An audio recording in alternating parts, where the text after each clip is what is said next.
देव classes special में सभी छात्रों को हार्दिक स्वागत है।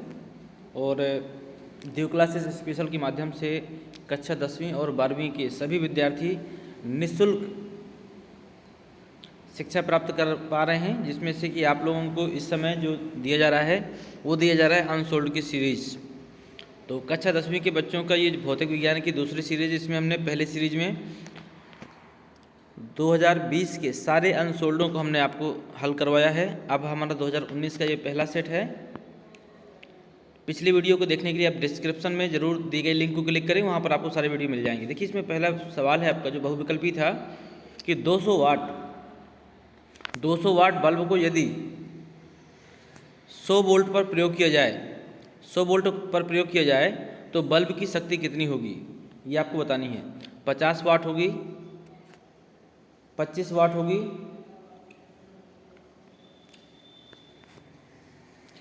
100 वाट होगी या 40 वाट होगी। तो ये आपका सवाल है, जिसमें से आपको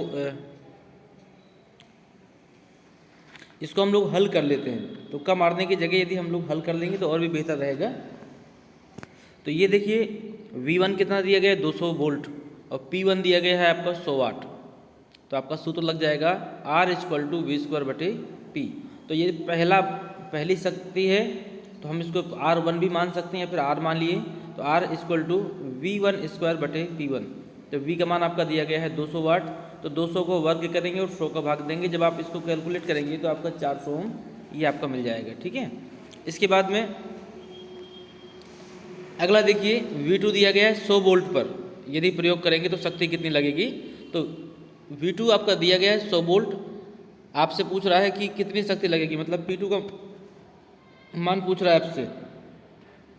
तो P बराबर क्या हो जाएगा, V²/R हो जाएगा, V²/R। तो यहाँ पर 2 दिया गया है तो V2²/R। तो आपका V कितना दिया गया, 100 वोल्ट दिया गया, इसका वर्ग कर देंगे। और R की जगह आपने अभी कुछ देर पहले 400 निकाला था, देखिए यहाँ पर 400 निकला था, तो इस हमने 400 रख दिया। अब यदि 100 × 100 करेंगे तो ये आपका 10,000 बनेगा और उसमें हम 400 का भाग दे देंगे तो आपका 25 वाट आ जाएगा।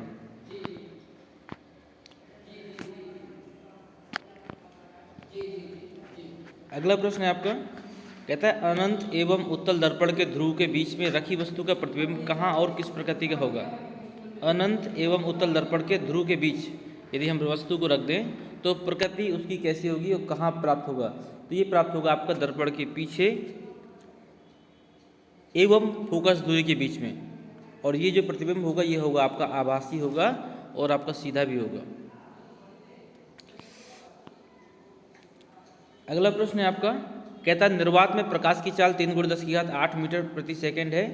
तो कांच जिसका अपवर्तनांक है आपका 1.5 है, इसमें प्रकाश की चाल आपको बतानी पड़ेगी। तो इसमें 4 विकल्प आपके दिए गए हैं, तो यहाँ पर हम लोग VNG निकाल लेते हैं। तो ये आप निकालेंगे तो हो जाएगा निर्वात में प्रकाश की चाल बटे कांच में प्रकाश की चाल। V का मतलब वेग है, मतलब प्रकाश की चाल का, और G का मतलब आपका ग्लास है, मतलब कांच में प्रकाश की चाल का। जब आप इसका मान निकालेंगे तो आपका VNG = CV, मतलब प्रकाश में चाल बटे CG, मतलब ग्लास में प्रकाश की चाल। तो आपका इसका मान दिया गया है, CV का मान दिया गया है 3 × 10⁸, मतलब प्रकाश की चाल, और CG का मान आपका दिया गया 1.5। अब आपने इसको हल किया तो कितना आ गया, 2 × 10⁸ मीटर आ जाएगा। तो ये आपका विकल्प नंबर इसमें देख लीजिए 2 × 10⁸। तो विकल्प नंबर आपका चौथा नंबर बिल्कुल सही होगा। ठीक है, अगला प्रश्न है आपका, चौथा नंबर है। देखिए, सभी बच्चों से हमारा एक विशेष अनुरोध है कि सभी बच्चे वीडियो को सब्सक्राइब जरूर करें, क्योंकि आपके सब्सक्राइब करने से कहीं ना कहीं वीडियो की रेटिंग भी बढ़ती है। और मैक्सिमम बच्चों को शेयर करें ताकि ज़्यादा से ज़्यादा बच्चों को इसका बेनिफिट मिल सके, क्योंकि आपके लिए तो निःशुल्क क्लासें संभव हो गई हैं, लेकिन जिनको नहीं मालूम है उन तक आप पहुंचाने का कष्ट करें। और आने वाले परीक्षाओं में यदि आपने सारे अनसोल्डों को हल कर लिया जैसा कि हम लोग करवा रहे हैं, आपको सिर्फ देखना है, अगर ज़रूरत समझ में आती है तो आपको हल भी करना है। अगर आपने इतना कर लेते हैं तो 90+ की गारंटी हमारी है कि आपको इतने में से आ जाएगा। आपने कितना भी पैसा खर्च किया हो विद्यालय में या कोचिंग सेंटर में, लेकिन कहीं पर भी अनसोल्ड पूरी तरह हल नहीं करवाए जाते। अनसोल्ड बच्चों के ही भरोसे हल होते हैं और वो कभी हो नहीं पाता है। लेकिन अब यहाँ पर सब कुछ संभव है, यहाँ पर हम आपको सारी चीज़ें दे रहे हैं। तो बस आपसे एक रिक्वेस्ट है कि आप जितने भी नए बच्चे हैं वीडियो को सब्सक्राइब करें, और जितने भी पुराने बच्चे हैं और नए बच्चे सभी लोग मैक्सिमम बच्चों तक शेयर करें, मैक्सिमम ग्रुपों तक शेयर करें, मैक्सिमम लोगों तक शेयर करें, ताकि इस वीडियो का बेनिफिट मैक्सिमम लोगों तक पहुँच सके। चलिए देखते हैं अगला नंबर 1 का घ नंबर है। इसमें देखिए कुछ इस प्रकार की आकृति दी गई है। तो आपको हमने बताया भी था इसके पहले भी, यदि किसी एक प्रतिरोध का पहला सिरा एक प्रतिरोध का दूसरा सिरा दूसरे प्रतिरोध के पहले सिरे से जुड़ा हो तो ऐसे क्रम आपके श्रेणी क्रम होते हैं। लेकिन यहाँ पर तो बिल्कुल अलग है। दोनों प्रतिरोधों के पहले सिरे एक बिंदु से, दोनों प्रतिरोध के दूसरे सिरे दूसरे बिंदु से जुड़े हैं। इसका मतलब ये हमारा समांतर क्रम हो जाएगा। तो 1 और 1 ओम को यदि हम समांतर क्रम में हल करेंगे तो देखिए हमारा 1/2 आ जाएगा। ठीक है। अब ये समांतर क्रम इसके साथ में श्रेणी हो जाता है, क्योंकि ये तुल्य प्रतिरोध हमारा 1/2 निकल आया, तो ये इसके साथ में श्रेणी हो जाएगा। तो श्रेणी क्रम यदि आप इनको हल करते हैं तो आपका 1 ओम आ जाएगा। तो देखिए आपका विकल्प नंबर तीसरा बिल्कुल सही है। इसमें विकल्प नंबर तीसरा कर सकते हैं आप। अगला प्रश्न है आपका दूसरे का नंबर। इसमें कहता है दूरदृष्टि दोष को परिभाषित कीजिए। दूरदृष्टि दोष को परिभाषित कीजिए। अगला प्रश्न है स्वच्छ आकाश का रंग नीला क्यों होता है। ये सारे प्रश्नों का उत्तर हम आपको अगले पेज में बताएंगे। अगला देखिए सवाल दिया गया, पहले हम लोग सवाल को देख लेते हैं। दूसरे के घ नंबर कहता है 1.5 वोल्ट के एक सेल का आंतरिक प्रतिरोध 0.5 ओम है, मतलब आर का मान दिया गया है आपका 0.5 ओम। इसके द्वारा प्राप्त अधिकतम धारा का मान क्या होगा। आई का मान हमें निकालना है। वी दिया है आपका, आर दिया गया है, तो आई बराबर होता है V/R। तो V का मान हमने रखा 1.5 और R का मान 0.5। इनको सॉल्व किया तो हमारा 3 एम्पियर आ जाएगा। ये हमारा आंसर होगा। ठीक है। इसके बाद में पहले उन सवालों को देख लेते हैं जो हमने आपको छोड़ दिए हैं। पहला प्रश्न जो था, कहते दूरदृष्टि दोष को परिभाषित कीजिए और उसको दूर करने के लिए किस प्रकार का लेंस का प्रयोग करेंगे। तो ध्यान दीजिएगा, दूरदृष्टि दोष के लिए हम लोग, एक सेकेंड, ये PDF आ नहीं पाई है। चलिए हम आपको दूसरा बताते हैं। पहले इसके स्वच्छ आकाश का रंग नीला क्यों होता है, इसका PDF बाद में पड़ा हुआ है। स्वच्छ आकाश का रंग नीला क्यों होता है, तो इसका उत्तर है आपका, जब सूर्य का प्रकाश वायुमंडल से गुजरता है तो वायु में उपस्थित सूक्ष्म कण लाल रंग की अपेक्षा नीले रंग को अधिक प्रबलता से प्रकीर्णित करते हैं। प्रकीर्णित का मतलब होता है फैलाते हैं। ठीक है। इसी के कारण प्रकीर्णित प्रकाश जो होता है या फिर प्रकीर्णित नीला प्रकाश हमारी आंखों तक पहुंचता है और हमें स्वच्छ आकाश नीले रंग का दिखाई देता है। ध्यान दीजिएगा, प्रकीर्णित का मतलब होता है फैलाना। फिर से देख लेते हैं कि जब सूर्य का प्रकाश वायुमंडल से गुजरता है तो वायु की उपस्थिति में सूक्ष्म कण, जो छोटे छोटे कण होते हैं, वो लाल रंग की अपेक्षा नीले रंग को अधिक प्रबलता से प्रकीर्णित करते हैं, मतलब फैलाते हैं। इसी के कारण प्रकीर्णित नीला प्रकाश हमारी आंखों में पहुंचता है और हमें आकाश कैसा दिखाई देता है, नीले रंग का दिखाई देता है। अब आप किसी से ये मत कहिएगा कि पानी भरा हुआ है इसलिए हमें ये नीला दिखाई दिया। एक प्रश्न उसमें और भी था कि अपनी कार या बाइक के पीछे आने वाले वाहनों को देखने के लिए आप किस प्रकार का दर्पण प्रयोग करेंगे और उदाहरण सहित बताइए। ठीक है। तो इसमें आपको लिखना है उत्तल दर्पण का प्रयोग करेंगे, मतलब जो शीशे लगे होते हैं ड्राइवर के बगल में, वो शीशे आपके उत्तल दर्पण के होते हैं, क्योंकि उत्तल दर्पण के सम्मुख कितनी भी दूरी पर वस्तु को रखा जा सकता है और प्रतिबिंब इसका सदैव आभासी, सीधा व छोटा बनता है। अतः कार या बाइक में पीछे से आने वाले वाहनों के प्रतिबिंब सदैव आभासी, सीधा या छोटा बनेगा। ध्यान दीजिएगा, जब भी ड्राइवर सीट के बगल में जो शीशा लगा होता है उस शीशे से वो पीछे के दृश्य को देखने का उपयोग करता है और ये शीशा होता है आपका उत्तल दर्पण का। उम्मीद करते हैं ये चीज़ें आपको समझ में आ गई होंगी।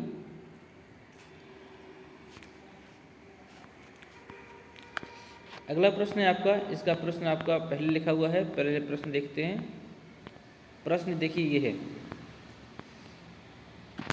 एक 5 सेंटीमीटर लंबी वस्तु 10 सेंटीमीटर फोकस दूरी के 5 सेंटीमीटर लंबी वस्तु 10 सेंटीमीटर फोकस दूरी के एक उत्तल लेंस के मुख्य अक्ष के लंबवत 20 सेंटीमीटर की दूरी पर रखी है, तो प्रतिबिंब की प्रकृति, स्थिति एवं आकार तीनों चीज़ें बतानी है। तो ध्यान दीजिएगा इसमें क्या क्या दिया गया है। 5 सेंटीमीटर लंबी वस्तु ये दिया गया है आपको O का मान, 10 सेंटीमीटर फोकस दूरी ये आप F का मान है, और मुख्य अक्ष के लंबवत 20 सेंटीमीटर दूरी पर रखिए ये आपका U का मान है। इतनी चीज़ें आपकी दी गई हैं। तो हम अब सभी चीज़ों को निकालते हैं। देखिए दिया गया है, हमने लिख भी दिया है। O का मान दिया गया है 5 सेंटीमीटर, F का मान 10 सेंटीमीटर, U का मान -20 सेंटीमीटर और V का मान हमें निकालना है। लेंस के सूत्र से हम लोग रखेंगे तो 1/F = 1/V - 1/U। अब F का मान आपका 10 दिया गया तो 10 आपने रखा, V का मान निकालना है तो कुछ नहीं रखा, U का मान हमने -20 रखा। अब आप देखेंगे कि इसके बाद में जब हम लोग इसको सॉल्व करते हैं, जब हम लोग इसको सॉल्व करेंगे तो यहाँ पर ध्यान दीजिएगा 20 का लासा लिया तो 10 दूनी 20 दो बार गया और 2 एकम 2, यहाँ पहले नंबर पे 2 आ गया, दूसरे नंबर में 1 आएगा। हम लोग सॉल्व करेंगे तो कितना आ जाएगा, V = 20 सेंटीमीटर। ठीक है, तो हम कह सकते हैं 20 सेंटीमीटर दूरी पर उल्टा व वास्तविक प्रतिबिंब बनेगा। अगला प्रश्न है आपका, ओम का नियम क्या है और वैद्युत परिपथ से या वैद्युत परिपथ की सहायता से हमें इसका सत्यापन भी करना है। और इसी के अथवा में एक सवाल दिया गया है, तो पहले हम अथवा का सवाल देखेंगे, इसके बाद हम ओम का नियम बताएंगे। तो अथवा वाले में देखिए लेंस की क्षमता से आप क्या समझते हैं। यदि किसी लेंस की क्षमता -2 डायोप्टर हो तो उसकी फोकस दूरी क्या होगी, तो P = -2D। ठीक है, दिया गया है, F का मान हमें पता नहीं है। तो अगर कभी भी डायोप्टर में दी गई हो तो फोकस दूरी निकालने के लिए हम 100/P का प्रयोग करेंगे। तो 100/P का मतलब P का मान -2 है, तो -2 का जब भाग देंगे तो हमारा -50 सेंटीमीटर आ जाएगा। और ध्यान दीजिएगा जब भी फोकस दूरी ऋणात्मक होती है तो लेंस अवतल होता है, और जब धनात्मक होती है तो लेंस उत्तल होता है। उम्मीद करते हैं चीज़ें आपको समझ में आ रही होंगी। बच्चे बहुत कम हैं, थोड़ा सा आप लोग शेयर भी करते जाइए ताकि अधिक से अधिक बच्चे इसका बेनिफिट ले सकें। देखिए अगला प्रश्न जो था उसमें अथवा के पहले वाला ओम का नियम, इसमें दिया गया है, इसमें लिखा है समान ताप व स्थिति में, आप ये ना लिखना चाहते हो मत लिखिए, समान ताप व स्थिति में किसी बंद परिपथ में प्रतिरोध की सिरों पर लगने वाला वोल्टेज उस प्रतिरोध में प्रवाहित होने वाली धारा के मान के समानुपाती होता है। तो आप लिख सकते हैं V = I। ठीक है, इसकी एक परिभाषा और भी है, यदि किसी चालक की भौतिक अवस्थाओं में परिवर्तन न किया जाए तो उस पर लगने वाला विभवांतर उसमें बहने वाली धारा के समानुपाती होता है।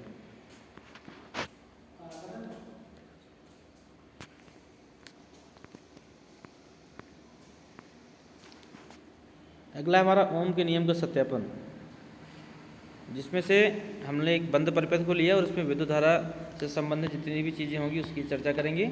इसमें कि माना एक बंद परिपथ है जिसमें चालक के सिरों के बीच उत्पन्न विभवांतर कितना है, V वोल्टेज हमने मान लिया, और इसमें प्रवाहित होने वाली धारा कितनी है, प्रवाहित होने वाली धारा हमारी I मान लेते हैं।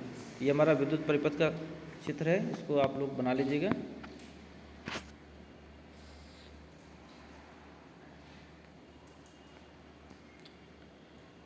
अब ओम का नियम क्या कहता है, ओम का नियम कहता है यदि चालक की भौतिक अवस्थाओं में कोई परिवर्तन न किया जाए तो विभवांतर उसमें बहने वाली धारा के समानुपाती होता है, या यदि चालक के सिरों पर कोई परिवर्तन ना हो तो उसमें बहने वाली धारा विभवांतर के समानुपाती होते हैं।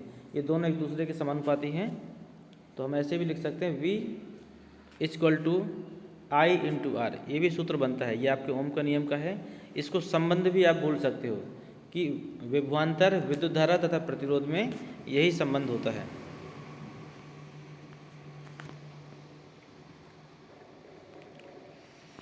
ये आपका एक सवाल दिया हुआ है, इसको हम लोग देखते हैं। इसमें कहता है आप अपने घर में एक पंखा, 3 बल्ब एवं एक वाटर कूलर का मीटर के साथ उचित संयोजन एवं फ्यूज दिखाते हुए परिपथ बनाइए। ठीक है, तो इसमें परिपथ आपको ऐसा बनाना है कि आप जिस कुंजी को बंद करें आपका सिर्फ वही सिस्टम बंद हो। ऐसा ना हो कि एक कुंजी को बंद करते ही पूरा आपका परिपथ बंद हो जाए। जैसे कि आप अपने बिजली की बोर्ड में करते हैं कि बल्ब को बंद करते हैं तो बल्ब भी बंद होता है, और बल्ब के अतिरिक्त यदि आप पंखे को बंद करते हैं तो पंखा बंद होता है, फ्रिज को बंद करते हैं तो फ्रिज बंद होता है।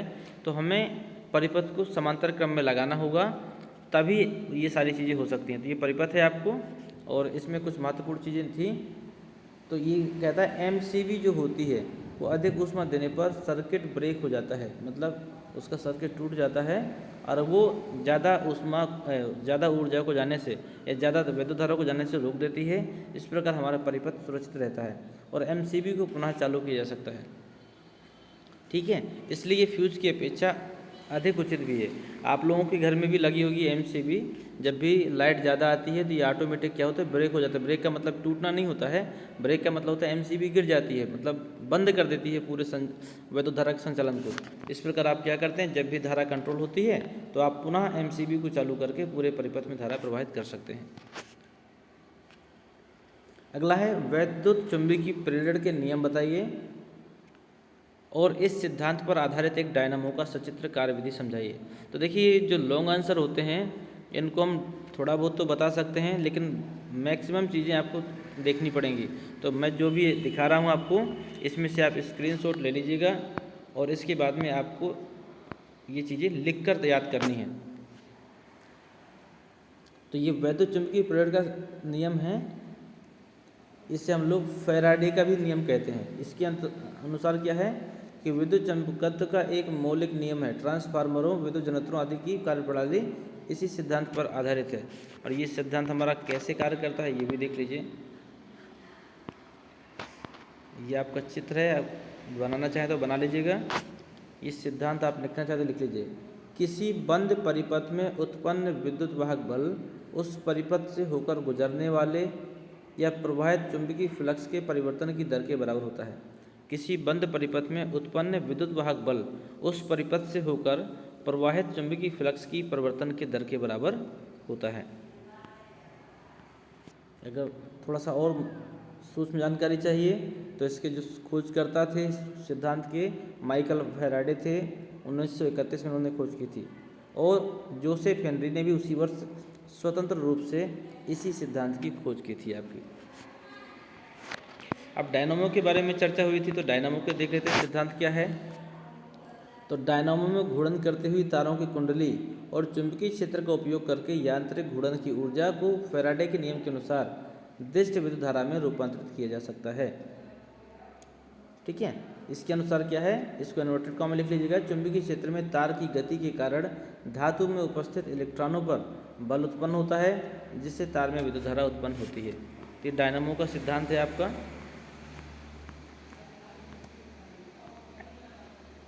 इसके बारे में देख लीजिए। एक डायनामो मूल रूप से विद्युत जनरेटर का दूसरा नाम होता है।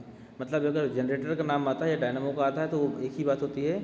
आमतौर पर इसका तात्पर्य एक जनरेटर या जनित्र से होता है जो कंप्यूटर के उपयोग से दिष्ट धारा उत्पन्न करता है।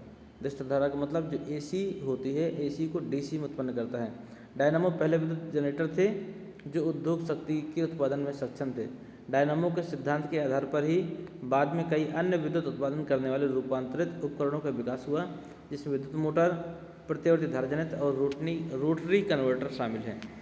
तो इसके बारे में ये जानकारी पर्याप्त है। इसके बाद में इसके बारे में और थोड़ा सा देख लेते हैं।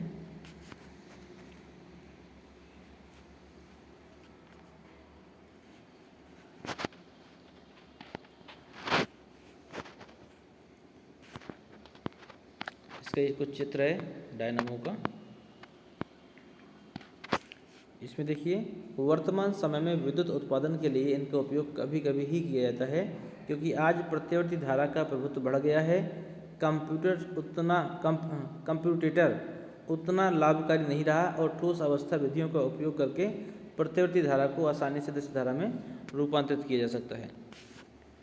इसको थोड़ा सा और है। आज भी किसी स्थिति में डायनामो शब्द का उपयोग जनरेटर के लिए कई स्थानों पर किया जाता है। एक छोटा विद्युत जनरेटर जिसे रोशनी पैदा करने के लिए साइकिल के 2 पहिए के हब में बनाया जाता है, हब डायनामो कहलाता है। यह हमेशा प्रतिवर्ती धारा के उपकरण होते हैं।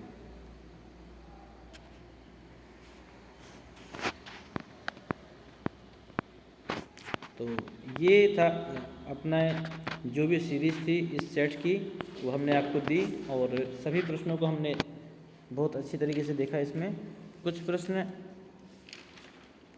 ऐसे भी होते हैं जो आपके पिछले सत्र में या पिछले सेट में आ जाते हैं। उन प्रश्नों को कोशिश करिए कि उसी सेट में ही हम लोग याद कर लें। यदि वो प्रश्न हमारा तैयार होगा तो हमें कोई भी दिक्कत नहीं होगी चीज़ों को याद करने में या आगे बढ़ाने में। और यदि हम लोग सेट हल नहीं करेंगे और चीज़ों को हम लोग देखेंगे नहीं तो कहीं ना कहीं वही सेट हमारे लिए समस्या बन जाएगा आगे आने वाले समय पे। ठीक है, अब थोड़ा सा हम लोग देख लेते हैं। एक प्रश्न हमारा छूट गया था, दूसरा नंबर, उसका उत्तर देख लेते हैं।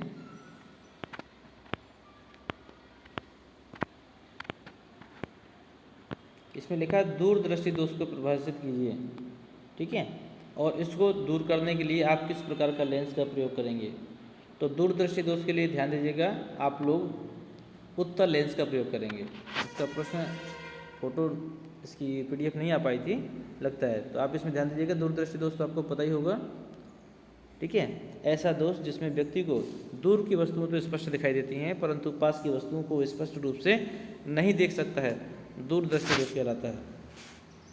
और इस दोष से पीड़ित व्यक्ति को उत्तल लेंस का प्रयोग उत्तल लेंस का प्रयोग करना होगा, तब वो अपने आँखों के इस दोष को समाप्त कर सकता है। तो आज का वीडियो हम यहीं समाप्त करेंगे। मिलते हैं आपको अगले एक नए मॉडल पेपर के साथ में। लेकिन बच्चों से एक फिर से अनुरोध करते हैं कि हमारा जो भी संकल्प है ये तभी पूरा हो सकता है कि मैक्सिमम बच्चे हमसे जुड़कर निःशुल्क एजुकेशन ले पाएँ, जब आपका सहयोग हमारे साथ होगा। तो आप जितने अधिकतम छात्रों को जानते हैं, जिनसे आपका परिचय है, जो आपके क्लासमेट हैं, साथ में पढ़ते हैं, उन सभी बच्चों को आप देव क्लासेस स्पेशल, ध्यान दीजिएगा, देव क्लासेस स्पेशल को सब्सक्राइब करने के लिए आप बिल्कुल बोलें और उसके माध्यम से वो बच्चे निःशुल्क शिक्षा प्राप्त कर सकते हैं। धन्यवाद। मिलते हैं आपसे अगले वीडियो में एक नए टॉपिक के साथ।